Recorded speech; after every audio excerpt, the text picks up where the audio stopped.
Hello everyone. In our last video we have seen the first lesson, that is historiography, development in the West. Okay. So what is mean by historiography? How it developed into the Western countries and few notable scholars we have studied in our first lesson. Okay. So today we are going to study the historiography Indian tradition. Okay. How historiography developed in India we are going to study in this lesson. So the lesson name is Historiography Indian Tradition. While studying Indian tradition of historiography, first we can study this in stages. Okay, so we can divide this in three stages, that is historiography ancient period. Okay, historiography in the ancient period. Second stage we can study historiography in the medieval period, and third one historiography in the modern period. Okay, so first of all let us start with historiography in the ancient period. So as you all know that mostly in the ancient period, most of the stories, songs, important things were preserved by oral tradition.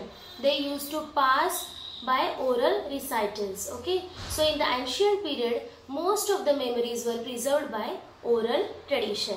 Okay, so which of the things were preserved by oral tradition? Let us see. The first one is memories of the great deeds of our ancestors. Okay, what all great deeds are there of our ancestors? Those were preserved by oral recitals. Then secondly, mythological lore, mythological stories. Okay, memories of social traditions, these all were preserved by oral recitals. Okay, so as you all know that Harappan script is not successfully deciphered yet. Harappan civilization you have learnt in 5th, 6th standard, right? So still that Harappan script is not successfully deciphered. Okay, even through excavations we have got some of the inscriptions, some of the artifacts. Okay, so these all artifacts and inscriptions confirm that Indians had mastered the art of writing as early as 3rd millennium BCE or perhaps before that. Okay, means what?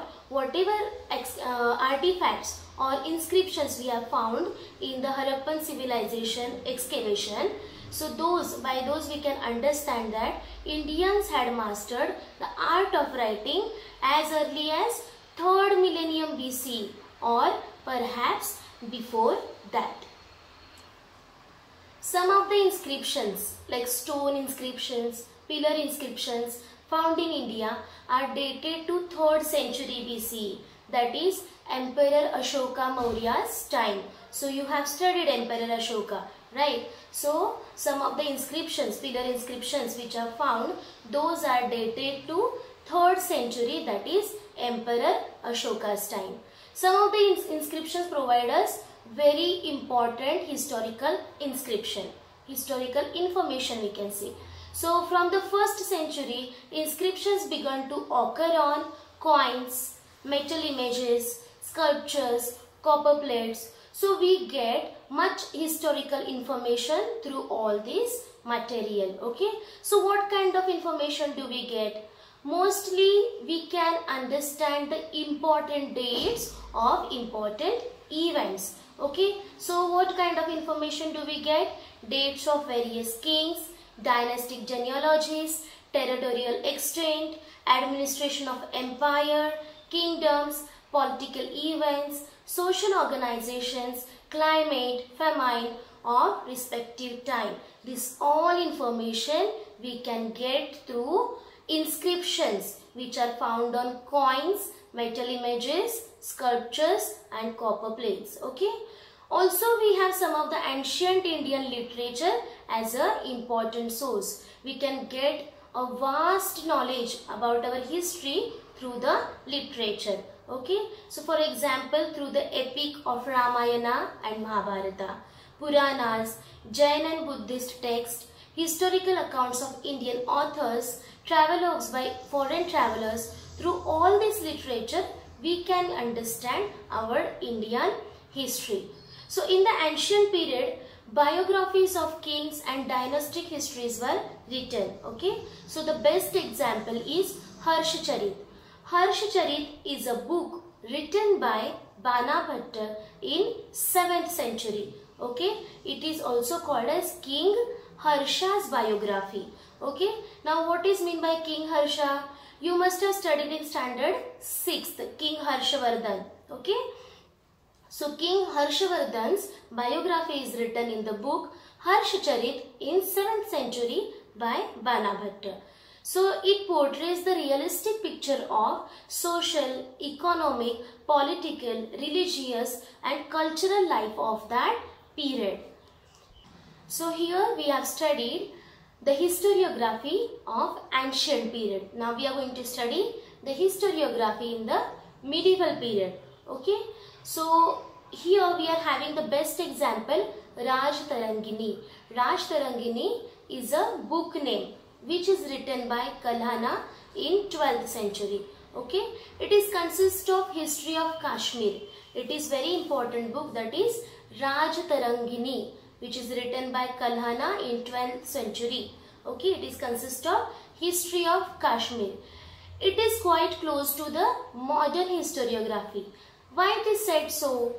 Because as you have learnt in last lesson, historiography, while doing historiography or means critical examination is done. Okay, while writing history, critical examination is done in modern historiography.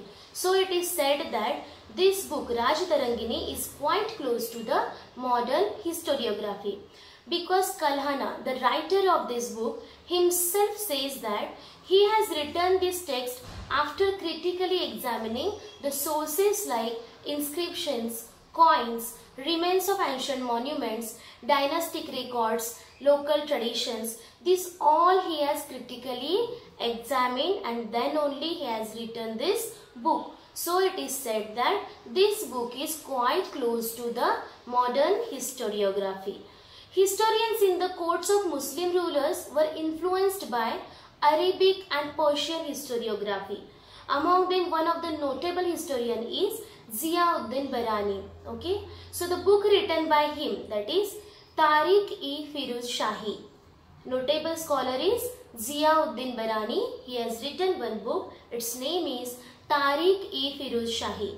He has stated purpose of historiography in this book. Okay, he has said that we should not only write about the rulers' valor and policies of welfare. Okay, he has said that we should not only write the rulers' valor and policies of welfare, but also we should write about rulers' failings and incorrect policies. Okay, so Barani expanded the scope of historiography. Then we are having one example here, Babur. Babur is the founder of Mughal Empire. He has wrote an autobiography which is named as Tuzuk-e-Babari. Babur, the founder of Mughal Empire, he has written one book, that is Tuzuk-e-Babari. It is his autobiography. Okay, it contains the descriptions of battles fought by him. Also, he has recorded minute observations of places travelled by him. So, in this book, Tuzuk-e-Babari, he has mentioned the descriptions of battles fought by him and also the minute observations of whichever places he has travelled. Abul Fazl's Akbarnama is very important from the viewpoint of critical historiography. Okay, so now we are going to study about Bakhar. Bakhar is an important type of historical document. Okay, it contains eulogies of heroes and stories of historical events, battles, lives of great men. It is very important historical document. What kind of information do we get from Bakhar?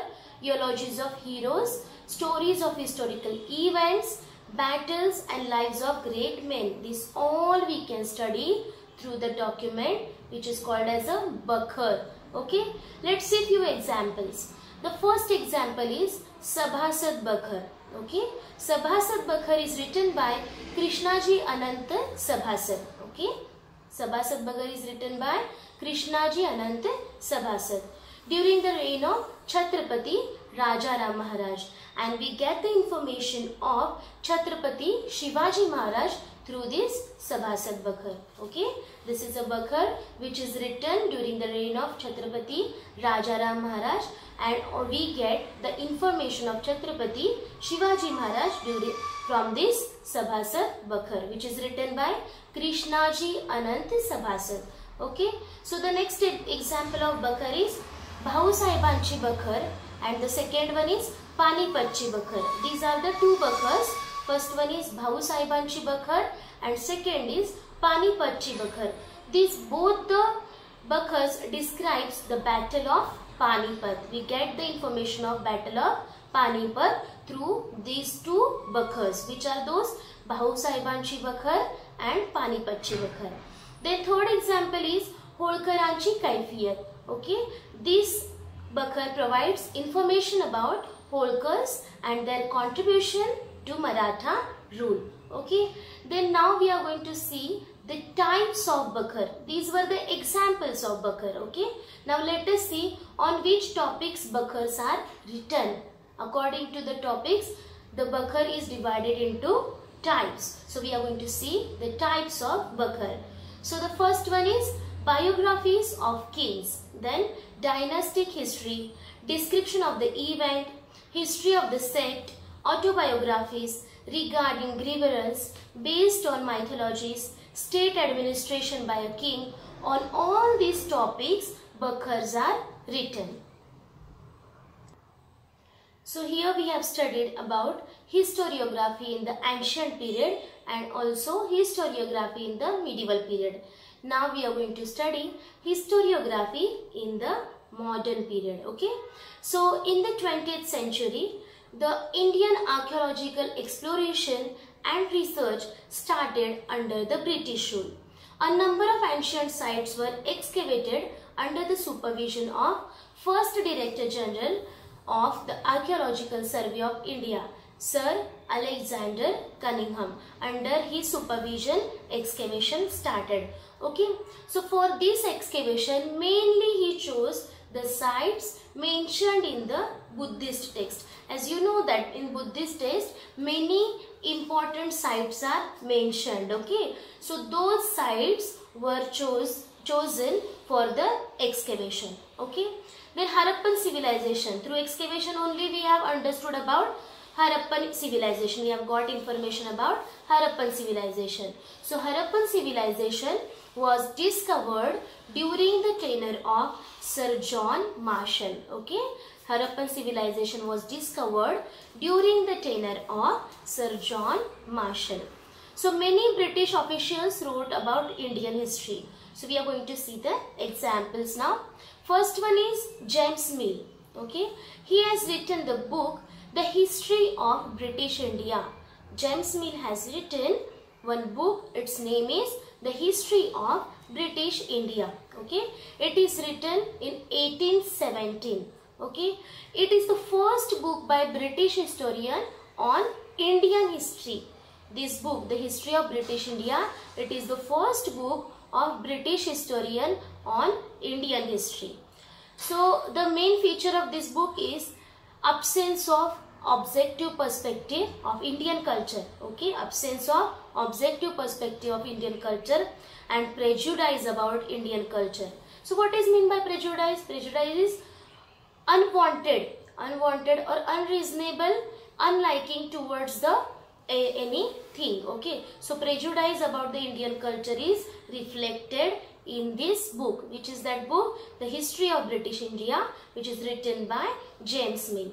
Okay, the second example is Mount Stuart Elphinstone.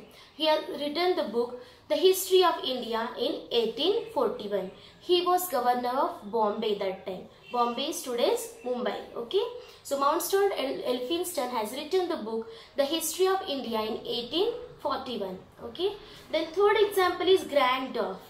He has written about Maratha Empire. Okay, Grand Duff has written Maratha Empire, about Maratha Empire. So he has written the book A History of Marathas. The History of Marathas. He has written 3 volumes of this book. Okay, he has written 3 volumes of this book. Which is this book? A History of Marathas. If we write the spelling of Maratha now, we write M-A-R-A-T-H-A.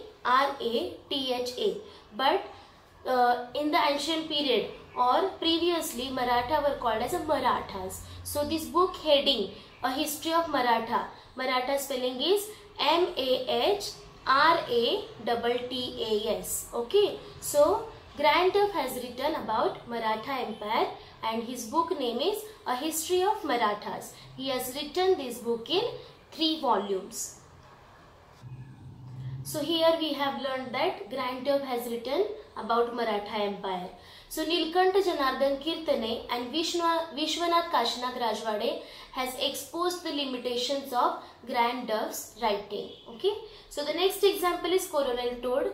Similar tendency is seen here and he has written about the Rajasthan history. Okay. So the next example is William Wilson Hunter. So he has written about Indian history and in his book he has shown the impartial treatment of the subject. Okay. So now we are going to study the various ideological frameworks. Indian historiography was written with the help of various ideological frameworks. Okay. So there are 3 types of these frameworks. First one is colonial historiography. So by the word colonial you can understand this, colonial historiography. So this was in the favor of Britishers. Okay. So colonial historiography means early scholars who wrote about Indian history were mainly British officials or of Christian missionaries. Okay. So their prejudice is clearly reflected in their writings as they have ridiculed Indian culture. Okay. Through their writings they have ridiculed Indian cultures. Their prejudice regarding Indian culture is clearly reflected in this writing. Okay. So their writings were justifying Britishers. Okay. Their writings were justifying British rule. Okay. So the best example of this colonial historiography is Cambridge History of India, which was written in 5 volumes during 1922 to 1937. Here second type we are going to study now, that is Orientalist historiography. The second type is Orientalist historiography. Many European scholars felt curious about civilizations and countries of the East, of the Eastern world. Okay. So many European scholars felt curiosity regarding the civilizations and countries of the East. They had respect towards them. Okay. So these scholars were known as Orientalists. They studied the similarities between Sanskrit language and some of the European languages. Okay. So in 1784, Sir William Jones founded Asiatic Society of Kolkata. It opened the doors for research in ancient Indian literature. Okay. So in this first example we are going to see in Orientalist historiography, that is the scholar Friedrich Max Müller. Okay. He opined that Sanskrit was the most ancient language of the Indo-European languages. Sanskrit is the most ancient language of Indo-European languages. He had too much interest in Sanskrit. Okay. And he has translated Hitopadesh. He translated Hitopadesh. He has also edited 50 volumes of the sacred books of the East. He has edited 50 volumes of the sacred books of the East. Also, he has compiled Rigveda and published in 6 volumes. Okay. And he has translated this Rigveda in German language. Now we are going to study the third type, that is nationalistic historiography. Okay. So some of the Indian historians which were learned and trained in British educational system, okay, those have written about Indian history. Okay. So these have shown an inclination to restore the pride in the ancient glory of India. Their writings are known as nationalistic historiography. And this historiography was inspired by the writings of Vishnu Shastri Chiplunkar. Okay, he has criticized the prejudiced history of ancient India written by British officers. So let us see few examples of renowned scholars of nationalistic historiography.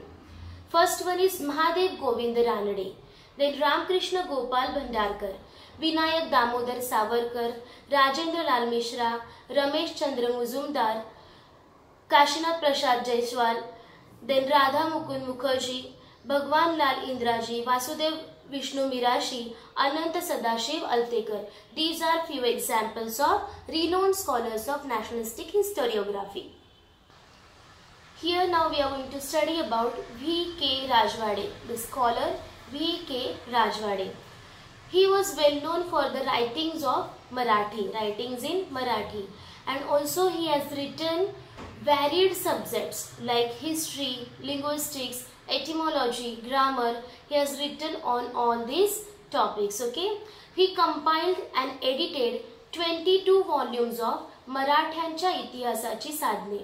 He stated history is all inclusive image of past societies. Okay, so this nationalistic historiography helped in triggering the independence movement of the Indian people against Britishers. So in this context, the book written by Vinayak Damodar Savarkar, that is the Indian War of Independence 1857, has importance. So all these gave momentum to the regional histories. Okay, so in this way we have studied colonial historiography, orientalist historiography and nationalistic historiography.